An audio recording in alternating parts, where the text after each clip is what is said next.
Okay, welcome. My name's Greg with Esmart Marketing, and I wanted to. I've just done a post in our blog, and I wanted to just kind of do a video version of that because I think it's really important that I kind of explain this in my own words. And some people don't like to read the article, so this is a quick way of going over it.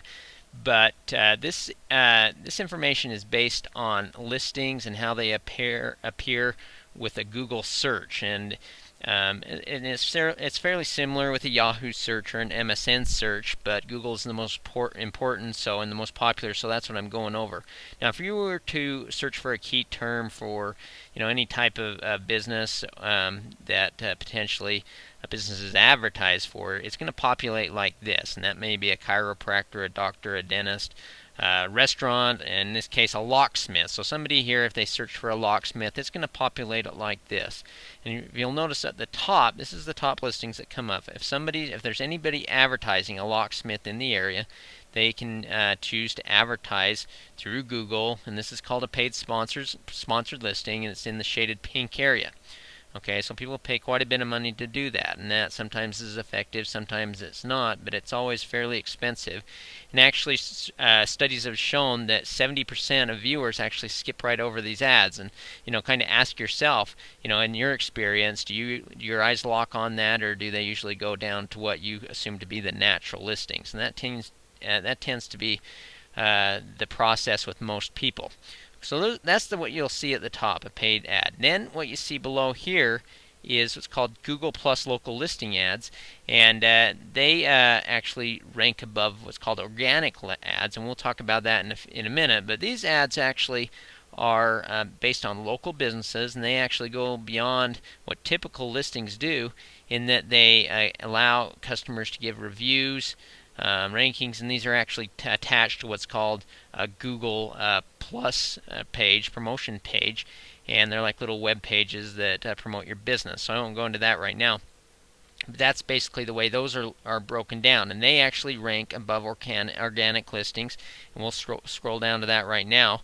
But keep in mind that 85% of searches never go beyond the first 3 listings. So if 70% drop down to here, that means that most people are going to focus their attention on these 3 listings right here. So it's critical to be in that top area if you want to get some business, and preferably the first or second spot. Now over here, these are also paid ads for Google AdWords, and they're also pretty expensive. They can pay off sometimes if you do your research on keywords and everything, but they are expensive.